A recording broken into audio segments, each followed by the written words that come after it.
Clasificación A. Apto para todo público.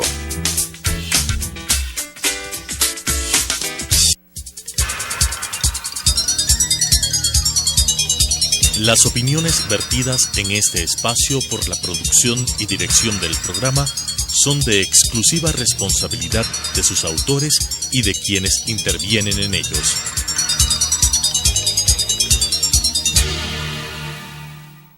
Sucesos presenta Punto de Vista, pensamiento libre y crítico.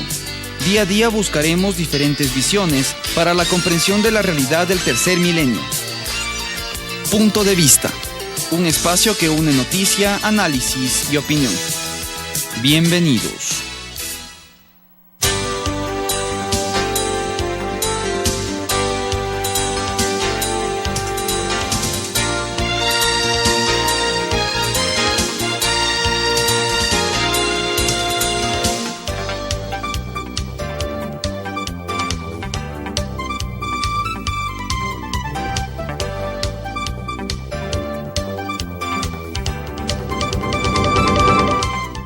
Con nosotros. En este momento estamos con César Mantilla, quien es el secretario de Inclusión Social del municipio, para hablarnos sobre el premio Dolores Vintimilla de Galindo y los sellos inclusivos. Además, queríamos hablar con César, es el secretario más joven del país. ¿Qué significa para César el haber sido el director más joven, actualmente el secretario más joven, y fuera de micrófonos también nos recordaba que fue el candidato a concejal más joven? ¿Cómo irán rompiendo espacios para abrir espacios para otros jóvenes? Así es, para nosotros ha sido siempre un reto, es un reto que nosotros tenemos como jóvenes, el que yo he vivido, y que también transmito a toda la juventud el deseo de que seamos partes de todo el cambio que deseamos para nuestro país, desde las filas de los colegios, de las universidades, y eso lo he hecho, hemos tratado de romper eso. No ha sido fácil porque también la sociedad está acostumbrada a ver el político de avanzada edad, está acostumbrado a que su representante, su cabeza, su jefe sea una persona ya de edad. O sea, entonces, hay costumbres y hay cosas que se rompen, sí, pero ¿cómo culturales romper la idea? Porque los jóvenes de los 18 años no piensan cómo estar en política, como también dentro de su grupo de amigos, de su grupo de amigos jóvenes, les logra involucrar César, porque César de pronto sí tiene una visión política, pero ¿cómo sus amigos aceptan esto? Quitemos ya la costumbre de que con canas o sin canas, o mujeres o no mujeres, o jóvenes o no, los patrones culturales, pero en su entorno. Normalmente los jóvenes dicen, no queremos saber de política. ¿Por qué César sí? En ese sentido es una lucha constante. Tengo más de 10 años luchando en temas de derechos humanos, y hace 2 años estamos ya trabajando con todo el tema de derechos para animales y naturaleza. Cuando estaba en el colegio me impulsó mucho a inclinarme al tema político, porque era una plataforma para nosotros poder empujar una lucha de que en los colegios militares ingresen mujeres. Y era parte del colegio militar. Yo estaba en un colegio militar de la ciudad de Quito, y existía esa lucha de que querían amigas ser parte del colegio, no porque les decían los papás, está tu hermano, asiste, sino en realidad por el sentir, el querer de ellas, y había ese rechazo de los colegios. Ahí nace estas ganas de meternos en la política, al ser una plataforma para esto, y hace muy poquito tiempo estuvimos en el colegio de donde me gradué, justo cumpliendo 10 años de egresado, hicieron un evento, y me encantó ver ya en la fila del pelotón comando, de cada uno de los cursos, comandantes de cursos, a mujeres. Se logró después de algún tiempo. Pero tenemos ya una mujer general de policía también, exacto. Es decir, hay una serie de espacios que las mujeres vamos tomando, asumiendo, exacto, representando no solamente a una mujer, sino en general a nuestro género. Así es, y desde ahí nace la idea al 100% de involucrarnos para poder luchar, para poder apoyar a todas las personas que tal vez no están en ese espacio. Ahora, usted está poniendo ejemplos de las luchas que ha tenido. ¿Cómo sus amigos jóvenes lo aceptan? Porque es complejo. O sea, yo soy profesora universitaria, y muy pocos chicos deciden decir al menos que les gusta la política. No se diga incursionar en política.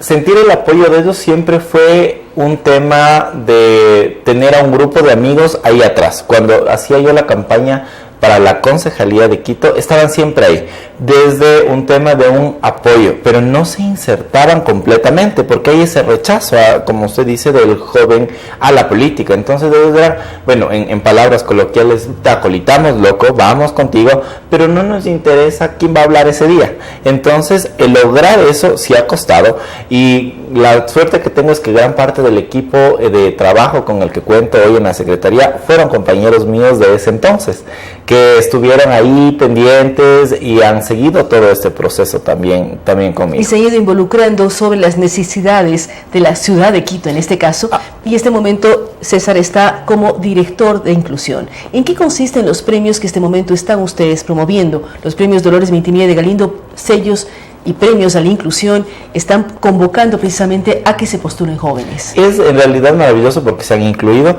y sienten ahora sí parte ya de estos procesos. Eso es maravilloso y es uno de los cambios que uno se ha logrado. Nosotros estamos a través del Consejo Metropolitano de la Alcaldía de Quito promoviendo el premio Galindo, que es hacia los jóvenes, para cualquier acción preponderante que hayan realizado a lo largo de su corta trayectoria, obviamente como adolescentes y jóvenes. El premio es en un aspecto cultural, deportivo, social, y están abiertas las postulaciones hasta este 5 de agosto. Es importante que se tome en consideración que los únicos requisitos que se tienen es una hoja de vida breve en donde están los accionares que han realizado. Pueden participar, porque usted habla del tema de acción social, solidaria, en fin. ¿Qué ocurre con los emprendimientos? En esto no califican jóvenes emprendedores. Depende si es que ha sido un emprendimiento que ha beneficiado a la sociedad. Por ejemplo, si a través de un emprendimiento que nació en una sala de colegio, de universidad, ha trascendido y ha llegado a un barrio. Por ejemplo, hoy en la mañana entrevistamos a una joven, también Sofía Lerux, que ella está trabajando con una ONG, ella es muy joven, para hacer que mujeres víctimas de violencia de hogar o mujeres madres solteras jóvenes empiecen a tener emprendimientos. Ese es el perfil que es para postularse al premio. En realidad el perfil ahí sale de su interés, de que generó el microemprendimiento para tener un rédito económico ella, sino ya pensó en una persona adicional. Y ahí iríamos a la rama netamente ya económica, que se une obviamente con el tema social, porque está apoyando aquí a un grupo de atención prioritaria. ¿Dónde deben postular? Hay que mandar el currículum a una web. Sí. ¿Hasta qué edad ustedes consideran que son jóvenes que pueden participar? Bueno, nuestra Constitución lo dice hasta los 29, sin embargo, UNESCO está acá, el límite es hasta los 25, nos apegamos en este caso a la Constitución. A veces incrementa a los 35. Exacto, así que nos apegamos a la Constitución, es 29 años. Hablemos de sub-30. Así es. El modo es muy fácil, únicamente dejan, como les comentaba, su hoja de vida a la Secretaría de Inclusión Social, ubicadas en la Jorge Washington y Amazonas, tercer piso, con una carta de respaldo. Puede ser, en este caso que citaba el ejemplo usted, de las mujeres que ya están siendo beneficiarias de este proyecto. Una carta de aval o respaldo, es decir, los beneficiarios o personas que han dado seguimiento a la trayectoria. Exacto, o han sido beneficiados, ¿no? En este caso, también, como le citaba el ejemplo de la joven que me precedió, puede ser las mujeres que ya se han visto beneficiadas. Es decir, el currículum más una carta de beneficiados con ese tema. Usted hablaba tema deportes, tema cultura, tema social. ¿Cuántos están ya participando? ¿Cuántos postulantes hay? ¿Cómo saber y cuándo va a ser el premio y en qué consiste el premio? El premio es un reconocimiento que se realiza público en sesión de Consejo Ordinaria del 11 de agosto por el Día Internacional de la Juventud, que es el 12. En realidad es un premio, obviamente, que lo da el municipio una vez por año. Es un mérito que recibiría este joven que es parte de este proceso. Hasta el momento tenemos 10 postulaciones. Las postulaciones, una vez que llegan a la Secretaría, se envían en sobresellado a la Comisión de Igualdad, Género e Inclusión Social, que está compuesta por 3 concejales, y ellos analizan en base a todos los parámetros que les han presentado en la hoja y obviamente en base a alguna tabla de criterios. Es decir, es un proceso transparente y ustedes el día 11 van a dar, se entrega el premio. El 11 se entrega el premio, es un proceso transparente que nosotros como Secretaría lo que realizamos es la convocatoria, la recolección, obviamente, de todos los postulantes y estamos vigilantes de veedores en el proceso que realizan los concejales. César, en estos procesos, usted es el secretario de Inclusión del municipio. ¿Qué otros sellos inclusivos están otorgando? Nosotros estamos trabajando el proyecto macro desde enero de llegar a ser Quito una ciudad inclusiva, de que Quito reciba al mundo. Estamos a puertas de Hábitat 3, somos la sede, es muy importante para el país y para la ciudad este evento, y recibir al mundo en una ciudad inclusiva, en una ciudad que no discrimine, en una ciudad que todos podemos transitar de una manera libre y donde, así como yo exijo mis derechos, también doy los derechos de la otra persona. Entonces, hemos previsto varias actividades, una de ellas fueron los puntos inclusivos que ya inauguramos en días anteriores. ¿En qué consiste un punto inclusivo? Los puntos inclusivos son espacios de direccionamiento para articularnos internamente. Es decir, por ejemplo, llega una mujer que sufre violencia a este punto inclusivo. Lo que nosotros hacemos es un direccionamiento hacia los ex de la Secretaría de Seguridad o hacia nuestro proyecto Tres Manuelas que tenemos en el centro histórico. Pero aparte, esa mujer tiene un niño de 2 años. Entonces lo que hacemos es articular a un guagua centro de la Unidad Patronato San José. Y esta mujer tiene un tema de una persona, vive con sus padres que son adultos mayores, le encajamos al proyecto 60 y piquito. Entonces el tema es llegar a articular a todas las dependencias municipales, y también este es un espacio de encuentro con los 10 grupos de atención prioritaria, porque lo que nosotros estamos haciendo es viendo y tratando a los grupos de atención prioritaria como el ciclo de vida del ser humano con los ejes transversales. Es decir, yo soy joven, pero a la vez soy afrodescendiente, soy una persona que tiene discapacidad, soy una persona LGBTI, soy mujer, es decir, todos los grupos vulnerables les estamos alineando a través de ejes transversales, con la finalidad de que se interactúe, porque ¿cuál es el problema que nosotros visibilizamos al momento que llegamos? Todos nos creemos más vulnerable que el otro. Entonces yo llego pueblo afrodescendiente y digo, no, yo soy más vulnerable que la persona con discapacidad. Y la persona con discapacidad dice, no, yo soy más vulnerable que la persona LGBTI. Y no nos damos cuenta que existen personas con discapacidad que son LGBTI y que aparte son de pueblos y nacionalidades indígenas.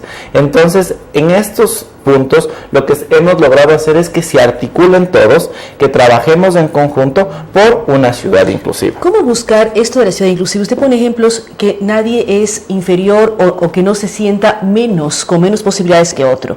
¿Cómo buscar para que la famosa acción afirmativa no genere también rechazo de las personas, entre comillas, comunes? Pensemos en mestizo, para colmo hombre, sin ningún problema, y se sienta desplazado por la famosa acción afirmativa y dice, no soy ni mujer y por lo tanto entro en desventaja en una serie de procesos. Aquí es un cambio, justo lo que hablábamos en el tema de un patrón cultural, y es llevarle, uno de los grupos de atención prioritaria son los adultos mayores, por ejemplo. Entonces es llevarle a que el día de mañana ese hombre que ahorita es mestizo y entre comillas, como decía usted, es una persona normal, o sea, entre comillas, no sé cómo activar, pero es una persona que no se encuentra dentro del grupo de atención prioritaria, indicarle que va a estar el día de mañana dentro del grupo de atención prioritaria, pero porque va a llegar a ser años, adulto hasta mayor. que llegue a 65 me faltan 45 años. En este caso, por ejemplo, de la edad que tiene, ahorita es joven, es un grupo de atención prioritaria, y con eso empezamos.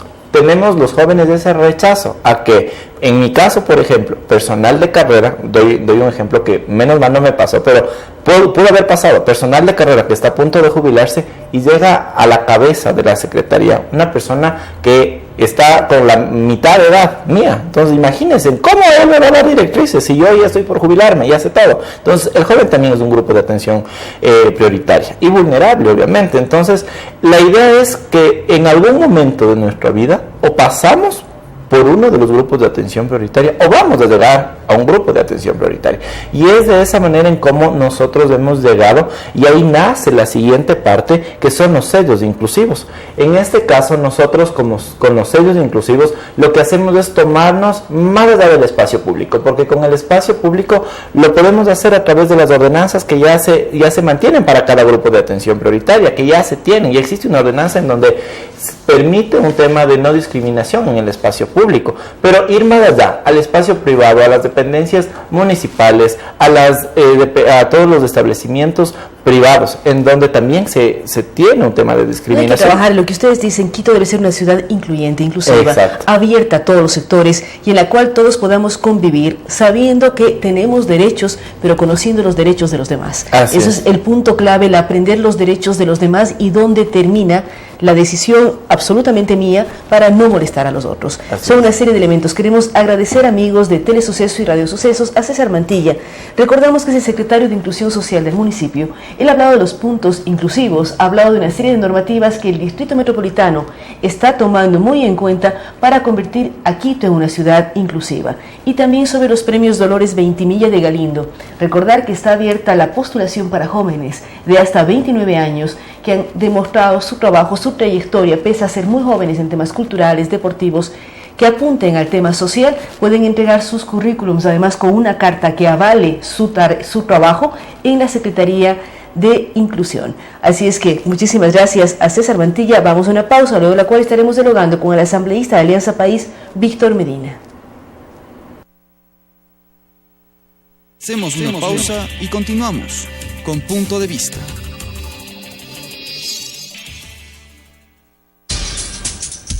Telesucesos es un canal de televisión comprometido por entero a la noble tarea de comunicar con responsabilidad.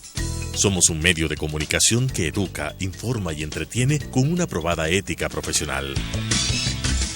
Canal 29 se identifica plenamente con la nueva televisión de vanguardia. Somos Telesucesos, porque Quito TV.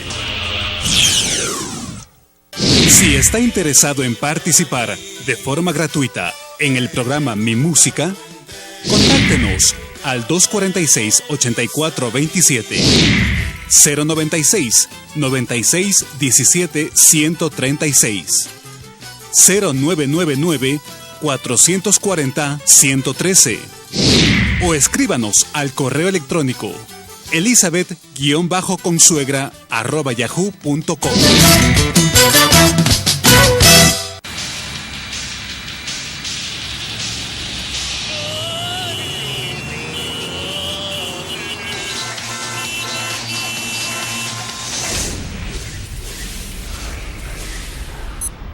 Tómelo con calma.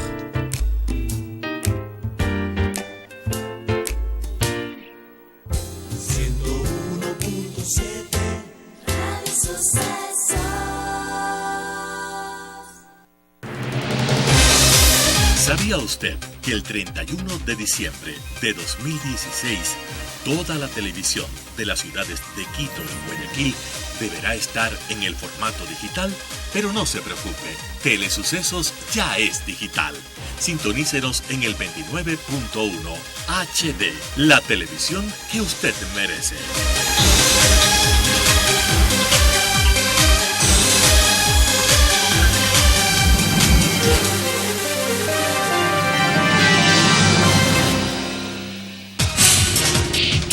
Telesucesos es el primer noticiero de texto en la televisión ecuatoriana.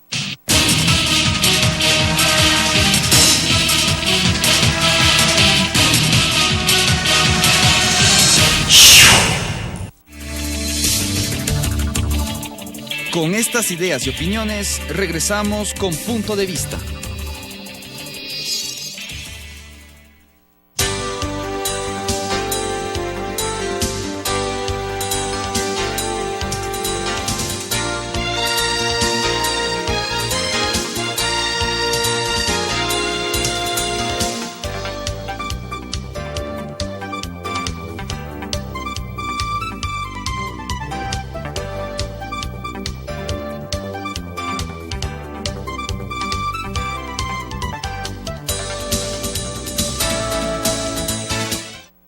Gracias por estar con nosotros. Damos la bienvenida al asambleísta Víctor Medina. Él es asambleísta de Alianza País y es parte de la Comisión de Fiscalización de la Asamblea Nacional. Asambleísta Medina, queremos conversar con usted sobre el proceso que genera mucho interés, que es el juicio político al ministro de Educación, Augusto Espinosa. Acaba de comparecer a la comisión este lunes. ¿Cómo está avanzando este proceso? Hay interés de varios sectores y preocupación de otros. Precisamente ayer estuvo uno de los representantes de la FESI acá y ellos hablan de la importancia de que se lleve a cabo un juicio político. Bueno, buenos días. Gracias por la invitación a este importante medio de comunicación. En efecto, como miembro de la Comisión de Fiscalización hemos estado participando activamente de lo que es la calificación y procedimiento del juicio político en contra del ministro de Educación, Augusto Espinosa. Esto pues se cumple varias etapas. Nosotros, ¿por qué llegamos a calificar el juicio político? El proceso de juicio político. Porque 37 legisladores de oposición, encabezados por el asambleísta Byron Pacheco, presentan un pedido con el anuncio de las pruebas a la presidenta de la Asamblea. Esto pues el Consejo de Administración Legislativa lo califica y lo envía a la Comisión de Fiscalización. Nosotros verificamos que cumple con los requisitos establecidos en la Constitución y la ley y calificamos al procedimiento. Es importante destacar que en este momento el ministro no está en juicio político, está en un proceso de juicio, un procedimiento. ¿Qué corresponde a esto? En que teníamos que nosotros calificar el proceso, notificar a las partes, lo hicimos el miércoles pasado. A partir de ahí tenemos 15 días para que se realicen las pruebas, se presenten las pruebas de cargo y de descargo. Las pruebas de cargo fueron presentadas por el asambleísta Pacheco el viernes pasado. Aquí hay algo importante que destacar. Muy lamentable que 37 legisladores, destacable que 37 legisladores presenten el pedido de juicio político, pero muy lamentable que solamente 8 legisladores hayan acudido a la Comisión de Fiscalización a verificar su comparecencia y en este caso presentar las pruebas de cargo. Una pregunta, asambleísta, ¿por qué por un lado se muestran las pruebas de descargo y días después las pruebas por parte del ministro? ¿Por qué no reunir a los dos para que exista pregunta y respuesta en base a las dudas que tienen los asambleístas y en base a la posición del propio ministro? Porque uno va solo, en la Comisión de Fiscalización existe un solo asambleísta de oposición, los demás son de Alianza País. No, existen dos asambleístas de oposición, Luis Tapia y Ramón Terán. Pero el peso está más hacia Alianza País, entonces genera problemas. Además, el por qué se dejan entrar barras, gran apoyo, no esto desdibuja lo que puede ser el procedimiento antes de llegar o no a un juicio. De ninguna manera, es lo contrario. Nosotros lo que queremos es evitar el show político al estilo del viejo Congreso. ¿Por qué no convocamos? Lo podíamos haber hecho. ¿Por qué no convocamos a las dos partes a la vez? Porque es importante escuchar detenidamente a cada uno de los interpelantes y al interpelado. Pero las preguntas o dudas de los interpelantes, ¿ustedes las presentan al interpelado, es decir, preguntas del asambleísta Pacheco o de los otros asambleístas de oposición que plantearon el juicio, están dentro del proceso al ministro de Educación? Ahí hay otra irresponsabilidad por parte de la oposición que pide el juicio político del ministro. La ley faculta de que el asambleísta Pacheco incluso se quede hasta el final de la comparecencia a la Comisión de Fiscalización, lo cual no pasó, la abandonó. Después de que hizo su intervención, abandonó la sala de sesiones. Y no se preocupó de estar en la comparecencia del ministro ni el asambleísta Pacheco ni los otros 34 legisladores, porque estuvo Ramón Terán, que es miembro de la comisión y también firmó, y la alterna de Luis Tapias, que también es miembro de la comisión y también firmó el pedido de juicio político. Pero ninguno de estos actores políticos en la sociedad tuvo preguntas para el ministro de Educación, excepto Ramón Terán, que es miembro de la comisión, y realizó una sola pregunta. Es decir, ahí se nota que no se está actuando apegado a la ley, no se está actuando con la responsabilidad que el caso lo amerita, porque si yo soy interpelante, yo tengo la facultad como legislador de acudir a la comisión y realizarle todas las preguntas que crean necesarias al ministro de Educación. Es decir, la oposición se perdió la oportunidad. Es decir, es posible, porque la pregunta mía era si por un lado presentan pruebas de descargo y por otro lado se presenta el ministro, pero esto no quiere decir que los interpelantes no acudan a la presentación del ministro. Por supuesto, de ninguna manera. Tienen toda la facultad de estar presente y realizar las preguntas que ellos quieran. Ahora, yo le decía, asambleísta, el momento que ingresan tantas barras, tantas personas a apoyar a uno o a otro sector, no genera problemas para que la parte que contraria en cualquiera de los casos esté y generen problemas con las barras, con los maestros o con toda la gente que fue a la asamblea. Incluso a través de los memes decían, no sabemos si es ministro interpelado o próximo candidato a algún cargo de elección popular. Bueno, en realidad pues nosotros en la Casa de la Democracia no le podemos prohibir el ingreso a nadie. La asamblea se ha caracterizado de ser una casa de puertas abiertas, tiene la visita diariamente de muchas personas, muchos ciudadanos ecuatorianos. Y en este caso, pues, no debe ser la excepción. Recordemos que las sesiones son de carácter pública, incluso las sesiones del Pleno de la Asamblea Nacional, por eso son transmitidas en radio y televisión. Nosotros no podemos poner trabas ni no permitir el ingreso. Y no se necesita invitación para ingresar. De ninguna manera. A mí, por ejemplo, en el momento en que acudieron los interpelantes a la comisión, me hicieron la misma pregunta en unos medios, y le dije, bueno, en este caso, pues, los legisladores que vienen a comparecer acá no quisieron traer acompañantes. Eso ya no es culpa nuestra. Nosotros convocamos a sesión como comisión, recibimos a los interpelantes, recibimos al interpelado, y quienes quieran asistir a la sesión de la comisión, bienvenido sea. La participación debe ser no solamente en la construcción de las leyes, como lo hacemos en territorio con la ciudadanía, con los actores sociales y políticos de la sociedad, sino también con los ciudadanos en todos los mecanismos, entre ellos el de fiscalización, que es un rol muy importante. Es el otro rol, porque la Asamblea tiene dos roles, legislar y fiscalizar, eso es clarísimo. Por supuesto. Y muchos han criticado a la Asamblea porque no ha fiscalizado. Bueno, eso a criterio de algunos actores políticos. Yo le puedo decir que hay aproximadamente 4.500 pedidos de información de la Asamblea en todo este periodo, aproximadamente 10 años de Revolución Ciudadana, en lo que se ha realizado pedido de información a todos los niveles. ¿Pero qué hacen con la información cuando les llega? Bueno, eso hay que preguntarle a los peticionantes, es decir, al legislador que que hace la solicitud de información a los funcionarios y para qué necesita la información. Porque cuando un legislador pide información a una determinada institución es porque quiere verificar si se han cumplido los procedimientos o no de alguna normativa jurídica vigente en el país. Eso es lo que corresponde. Es lo mismo que tenemos que hacer en este caso. Nosotros ya hemos recibido las pruebas de descargo, y a la comisión le toca evaluar justamente pues las dos cosas. La prueba que presenta el asambleísta Pacheco junto con los otros 36 legisladores y las pruebas que presenta el ministro de Educación. ¿Y en cuánto tiempo ustedes toman la resolución de que si va a juicio o no va a juicio? Hay un proceso. ¿Cuánto tiempo les toma dirimir este tema? Cuando hay preocupación, o sea, el terremoto, acabamos de cumplir 100 días del terremoto y efectivamente hay muchas personas, me incluyo, que no comprendemos cómo edificios muy nuevos como la Escuela del Milenio de Pedernales se vino abajo y no tenía seguro. No entendemos por qué se vino abajo y además la falta de un seguro. Bueno, en el procedimiento pues tenemos 15 días para escuchar a las partes. Existe la posibilidad de que la comisión, dentro de la evaluación de las pruebas entregadas, pidamos la comparecencia o pidamos información o requerimientos, por ejemplo, del Contralor General del Estado, al Procurador General del Estado o a la misma Corte Constitucional, considerando que el ministro en algún momento determinado dijo de que el reglamento a su criterio es inconstitucional.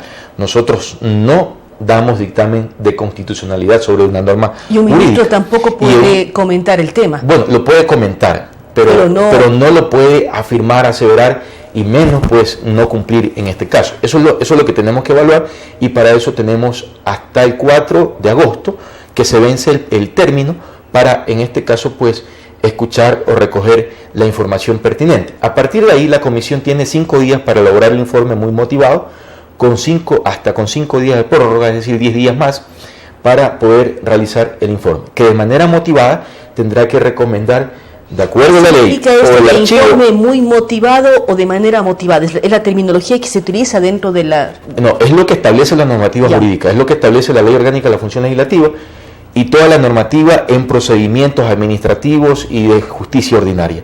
Las resoluciones de los jueces, de las personas que administran justicia en el país, en este caso tienen que ser motivadas. En el caso administrativo y en el caso de la legislación, cuando se realiza un informe también tiene que tener la motivación, es decir, la argumentación jurídica que si se demuestra o no la falta de, en este caso, la falta de contratos de pólizas de seguro, que en este caso es lo que le causaría al ministro este proceso de juicio político. Pero yendo a su pregunta, a la otra parte de su pregunta, usted dice que se asombra, igual que los ciudadanos, cómo es posible que una infraestructura nueva se venga abajo.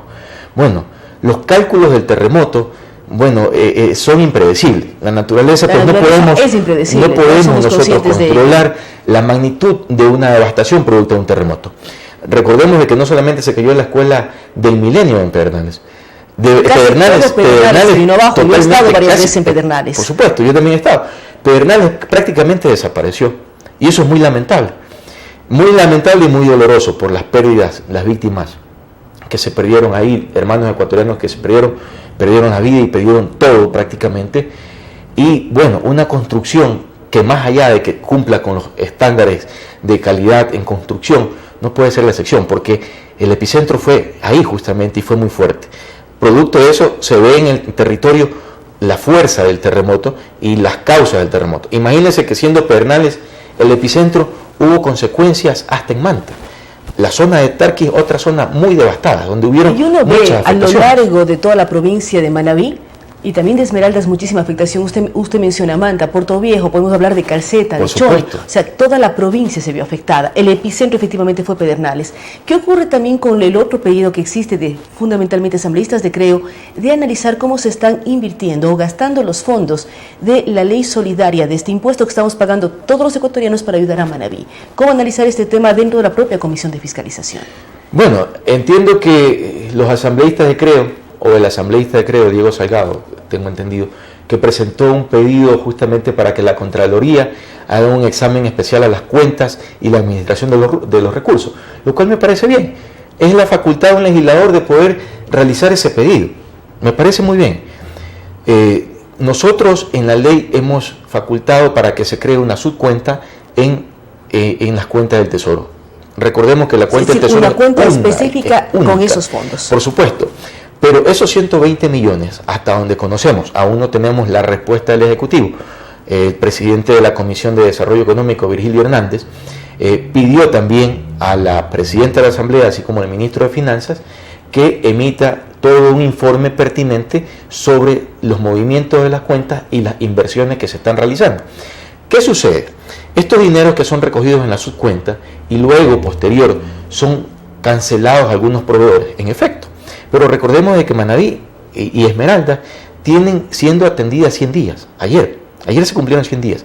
En estos 100 días se ha venido trabajando mucho, no solamente en temas de rescate, sino en temas de reubicación, en temas de movimientos de tierra, en temas de contratación de maquinaria, albergues, reubicación de colegios, de establecimientos que están en este momento funcionando en carpas, que es la única forma que los niños puedan acceder a la escuela o al colegio. O sea, hay una serie de elementos. Por supuesto, y todo eso pues no es gratis, todo eso es contratado. Es decir, a los contratistas hay que pagarles. Recordemos que de acuerdo a la ley de contratación pública, pues ciertos contratos, en este caso, pues tienen que tener anticipos. Pero además está estado de emergencia, entonces tienen otros estatus los contratos en la zona de emergencia. Pero por supuesto, y no por ser estado de emergencia o estado de excepción, significa de que no se va a cumplir la normativa en contratación pública. Debe hacérselo. Es decir, todo tiene que hacérselo apegado al estricto derecho. Nosotros consideramos que los movimientos que se han realizado son para pago de proveedores que están trabajando y atendiendo la zona devastada. Pero están esperando sería una irresponsabilidad. El listado por parte del Ministerio de Finanzas para decir efectivamente estos han sido proveedores que ayudaron para el tema del terremoto. Por supuesto, Finanzas, el Ejecutivo, el Gobierno, el presidente del Comité de Reconstrucción, el vicepresidente de la República, Jorge Glass, el exministro, el secretario del Agua, Carlos Bernal, tendrán que dar informe a la ciudadanía, a la Asamblea Nacional justamente, y sobre todo a la ciudadanía, para verificar y transparentar todos los movimientos que se realizan en las cuentas únicas del Tesoro. Esto pues atendiendo justamente las necesidades en las dos provincias. ¿Por qué no se creó una subcuenta en la cuenta única del Tesoro? Somos conscientes que es la cuenta única, pero dentro de la ley aprobada por ustedes exigieron una subcuenta. La subcuenta está creada. Está creada y ahí es que se realizan los gastos. Pero de ahí, para cumplir la ley, ¿qué dice la Constitución y qué dice la ley? Que el gobierno nacional debe manejar sus recursos a través de una cuenta única. ¿Por qué se creó la subcuenta? Porque los políticos opositores al régimen no querían aprobar, fue una de las condicionantes, no querían aprobar la ley porque supuestamente iba a parar todo a la misma arca y no se iba a saber qué era lo que ingresaba producto de la ley solidaria y cuánto ingresaba y cómo se iba a administrar. Ante la desconfianza de estos actores políticos, nosotros acogemos el pedido y creamos la subcuenta para que se demuestre transparentemente. Usted puede ingresar a la página del Ministerio de Finanzas y puede ver los movimientos día a día, cuánto ingreso, cuánto egresa, etcétera, porque así es de transparente en la ley. ¿Cuánto ingresa? Pero hay dudas en el tema de los egresos, por eso volvemos a la pregunta. Todos los asambleístas de varios sectores, usted acaba de mencionar al propio Virgilio Hernández, que lidera la Comisión de Presupuesto, están solicitando que se diga a quién se pagó. O sea, uno ve egresos, pero no sabe hacia dónde salieron. Pero por supuesto, pero hay que ver, el egreso recién se hizo hace unos días atrás. La forma en cómo algunos medios de comunicación dan las noticias es lamentable. Porque yo creo que para dar una noticia primero tiene que ser contrastada, verificada y muy objetiva. Pero los titulares indican de que prácticamente esos 120 millones han servido para gastar o para pagar gastos del gobierno nacional con otros proveedores en otras provincias, lo cual no es cierto, lo cual no es real. Sirvieron esos 120 millones para pagar a proveedores de las provincias que están en estado de excepción. Asambleísta, pero la preocupación de los medios es: uno ingresa en la cuenta, ve que la cuenta tenía 120 millones de dólares, descubre que ya no, que se ha pagado y no está la información de a quién se pagó. Entonces los medios lo que hacen es decir, hay preocupación porque no está la información. Bueno, pero deberían de comunicarlo así. Es más, de acuerdo a la ley, tienen la facultad de pedir la información. Todo ciudadano tiene la facultad legal de pedir información, no solamente los asambleístas. ¿Y cuál es el tiempo que debemos esperar para que como medio nos den la información? Bueno, de acuerdo pues a la ley, hasta 15 días, término para que le puedan contestar. Eso no lo digo yo, eso lo dice la ley, muy claramente establecido. En las leyes están los plazos establecidos, pero también, están las facultades establecidas los medios para somos quienes alertamos en ciertos temas y a través de los medios, los propios asambleístas deciden requerir más información para aclarar las situaciones. Pero está bien, o sea, está bien que se comunique a la ciudadanía, está bien que se comunique al pueblo. Yo felicito a los medios que de manera responsable y objetiva informan a la ciudadanía, pero también critico a los medios que de manera espantosa, por decirlo de cierta manera, cómo tratan de causar conmoción social ante la gente en un tema tan sensible.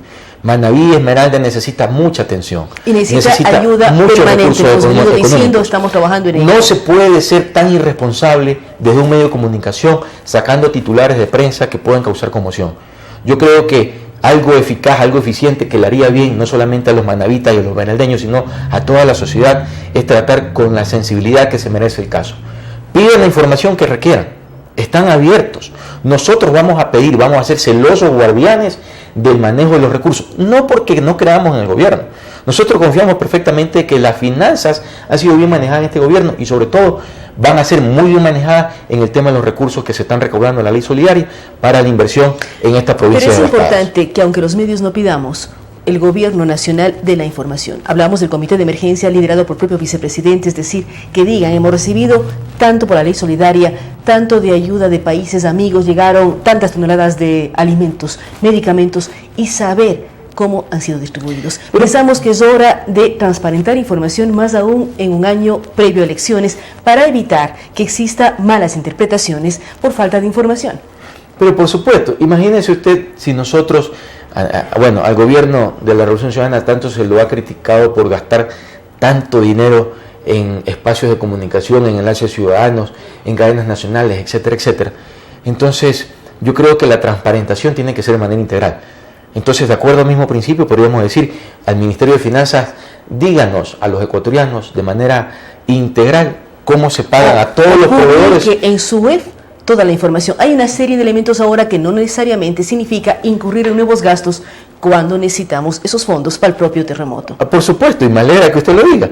Pero en el caso específico del terremoto, por ejemplo, de acuerdo a la ley de participación ciudadana, de acuerdo a la ley que nos permite a nosotros dar rendiciones de cuentas, justamente pues nos obliga a hacerlo de manera transparente y frontal y formal también. Entonces, ¿qué corresponde? Que de acuerdo a la ley yo tengo plazos también para establecer la información. Hay plazos para rendición de cuentas, todos los asambleístas tienen que rendir cuentas, todas las autoridades tienen que rendir cuentas. ¿Qué nos quejamos los ciudadanos? No solamente los medios.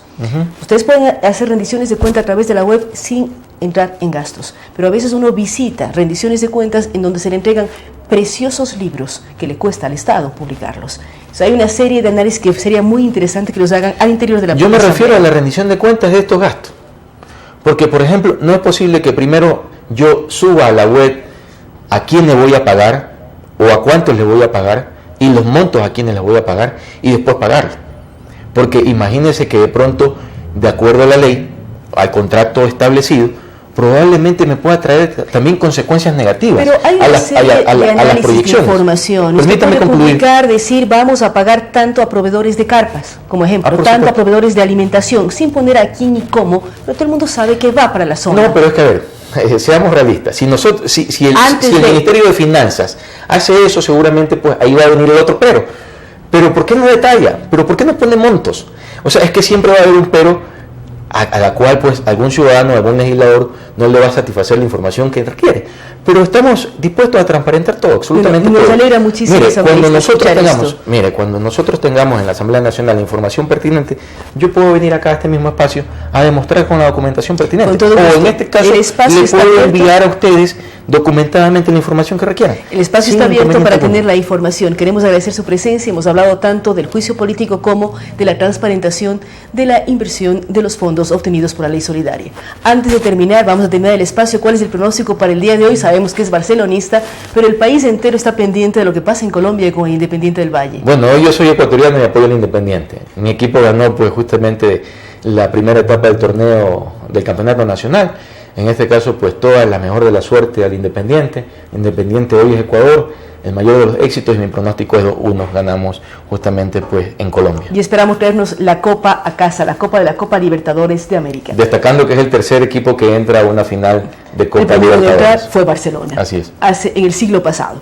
Gracias, asambleísta, por estar con nosotros. Queremos reiterar la visita a este espacio del asambleísta de Alianza País, Víctor Medina. Queremos también agradecer a nuestros auspiciantes, recordar que este espacio llega con el apoyo de MAPS, de la Cooperativa de la Policía Nacional, también de todo lo que tiene que ver con las tarjetas experta de Banco del Pichincha y con el apoyo de una serie de empresas que confían diariamente en nosotros. Tenemos de MAPS, Cooperativa Policía Nacional y obviamente Chevy Plan. Gracias por estar con nosotros. Estaremos con ustedes el día de mañana con más noticias y entrevistas, dando opción para hablar a todos los sectores y que expresen su opinión a través de Radio Sucesos y Telesucesos.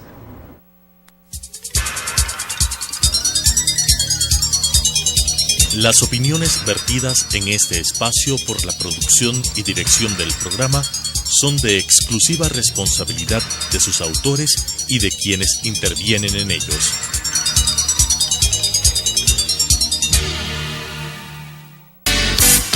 Sucesos presentó Punto de Vista, pensamiento libre y crítico. Día a día buscaremos diferentes visiones para la comprensión de la realidad del tercer milenio. Punto de Vista, un espacio que une noticia, análisis y opinión. Hasta la próxima.